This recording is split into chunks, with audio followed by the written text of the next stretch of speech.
Welcome to another edition of our Property Particulars podcast here on the LA Podcast channel.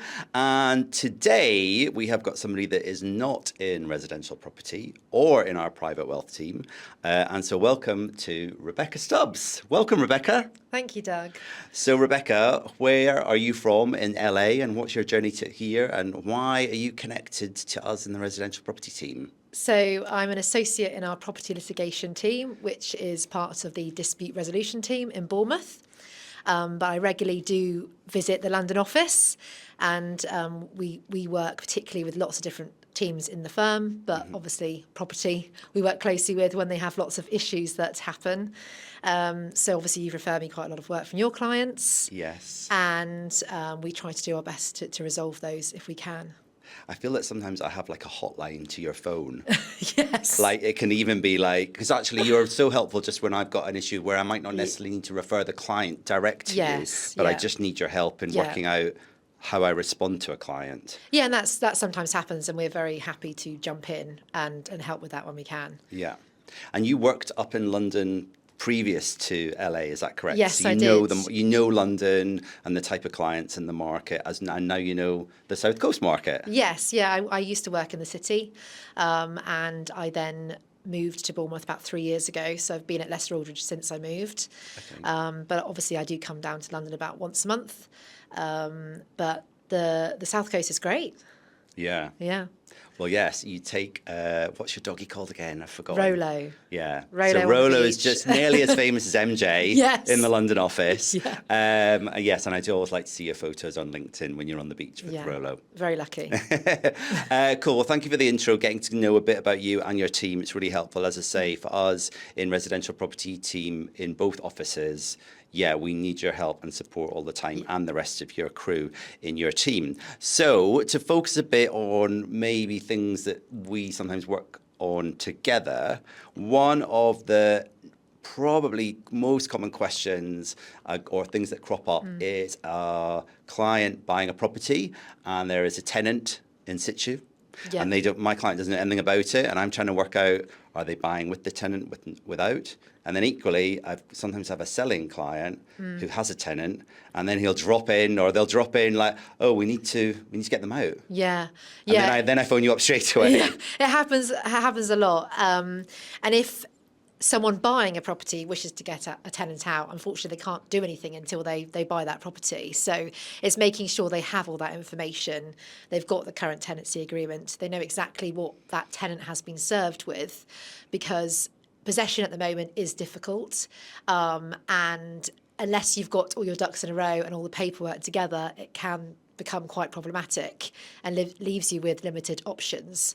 So if an agent's instructed on behalf of that person who's selling the property, or if there is a private landlord, just be sure in the inquiries that you make sure you've got all that documentation.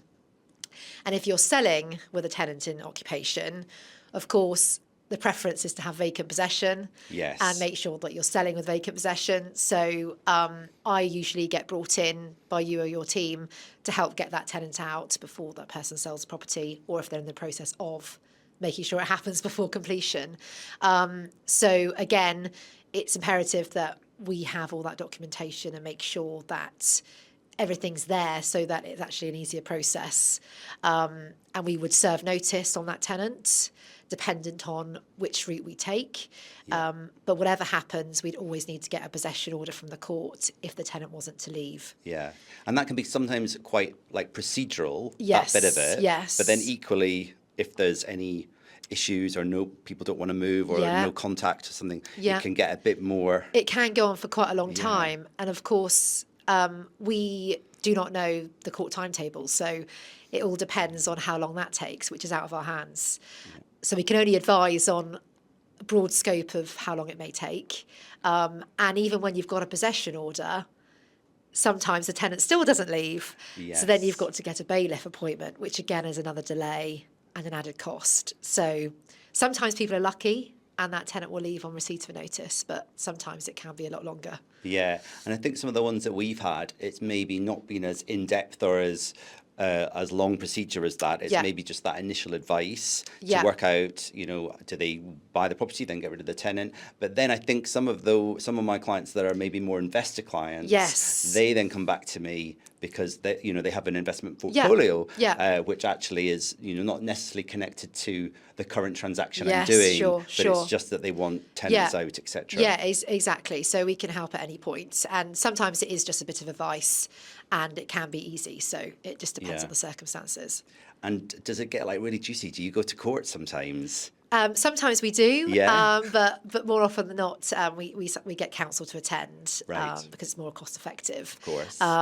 But we can go when at certain points, yeah. And do you quite like the court stuff if you've gone to do that? Yes, I do. And when I was training, I went to the Royal Courts of Justice and volunteered there for a long time. So that was quite exciting. Yeah, I do like to go amazing. back when I can. Yeah, cool. All right, thank you for that. So one of my other standard questions that I get asked, which I think you and I talk about quite a lot, is I have a client selling and we have the property forms that we have to send to them on day one for them to fill in, all the questions, which actually we've got a new property form now that's double the length that's coming in very Yeah. soon.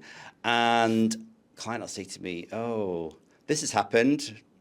Do I need to tell them? And sometimes it can be a very minor thing and I can Yeah. help with that. But sometimes it's maybe been that there has been Yeah. a previous dispute or something like that. Yeah, it is difficult, but we always say it's better to say everything because should something come out at a later date and that buyer has relied on that statement, then they can be liable for misrepresentation, which is not something that someone wants to get into. More often than not, some disputes may be settled and they may be historic and they may not be relevant at all anymore, but they can crop up again. And therefore it's difficult to know. So sometimes it's better just to say more, Yeah. especially if you've got correspondence with solicitors' letters, things like that, where there's perhaps been a previous claim or something. It can get complicated. Yeah. So And it can be stressful for Yeah, that. it can be, I yeah. think I always say to my clients, the sellers, like, Yeah. when we have that discussion with them about anything to disclose, I'm always saying to them, like, you just don't want to have sold and have that continued stress. No, I think it's better just to know that you said what you need to say and then you can sell and move on and not have to worry about something coming out at a later date. Yeah, and quite often you can disclose, but you can put a really positive slant Yeah, on the exactly. issue, especially if it's then been resolved. Yeah, this happened, but actually it's all been sorted. Don't need to worry about it. I'm just letting you know for reference. Yeah, amazing. Yeah. Well, yeah, you've been really helpful with some of the trickier cases I've had in Yeah. kind of helping me, maybe more so than just how I word it as well. Yeah. So thank you for that. And yeah, it's great to have the resource of you and your team to help support both of our teams. But you also help around other teams as well, and Yes. our commercial, like our real estate commercial team, which is a real big estate team. commercial as well. I've assisted our care team, international probate team. So we're needed all over the place. So on a personal note, like when you are like just in your normal daily life at work, at your desk, Yeah. and you can get a call from any team, and sometimes it's like, we need your help now. Yeah. Like, how do you manage that? Yeah, it's difficult, but we just prioritise where we can. So more often than not, from the property teams, it is quite urgent. So we will have a look at it and we will drop what we're doing and we will assist where we can. Sometimes it's something relatively short, like it's a second check of a notice or something. But sometimes, obviously, it can lead to a lot more time. And we've been sort of days of completion, that sort of thing. We're there to help and get the Yeah. job done and work as a team, and that's what we're there for. Excellent. Well, yeah, we're a great resource for us. Thank you so much. So let's switch on a bit more of a personal Yes. note. I'm going to take it back to the title of our podcast being Property Particulars. Yes. Have you bought a property before? Have you bought and sold? How did it go? Was it a stressful situation? When I bought my first property, that was in Bournemouth, Right. and that was a flat, and that was fine because it was a new build, there was no chain. I then sold that property and was going to be buying another property with my husband. But on the day of exchange, which was the week before Christmas, it all fell through. And we thought that was it. We were very upset. and we thought we can't get past this. Christmas is ruined. Oh my goodness, yeah, I've had that's stressful for a client, and it doesn't happen often. No, like something going wrong or being gazumped or anything like that. But in that moment, it must be. Yeah, and it just didn't feel right, so we decided not to proceed with it, give it a break, and we then went back on the market, found a new buyer for the flat, and then I've bought a different house, which we completed in October.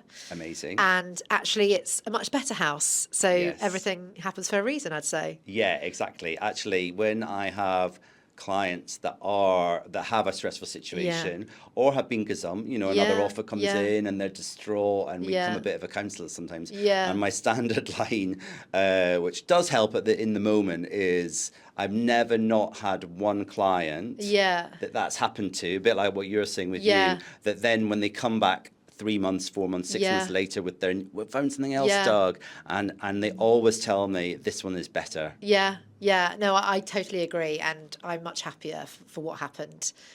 It was rubbish at the time. Yes. And you think it's the worst thing ever, but in the future, you realise it happened for a reason. Because it is a strange thing when you go house hunting, that you're buying the most expensive thing you've ever bought, but you might have gone in that property for 15 minutes. It's a strange concept, but we all do it. But well, I'm glad you have the lovely house that you have now. To finish up with a quick mystery question, what would be your fantasy dream house? Maybe you're already in it, or your dream location, if you could have anything. Money is not an object. So I do love living by the sea, and obviously I live by the sea now, and I went to university by the sea, so beach has to come into it. But I would say some form of beach lodge in the Maldives would be a dream. The Maldives. Yeah, or some exotic beach location. I love it. Well, I'm gonna come and visit if you get it. Rebecca, thank you so much for joining us on our property podcast. Thank you. Please come and join us again for another episode of Property Particulars, and please also follow us on our social channels. Our Instagram is at Lester Aldridge Property.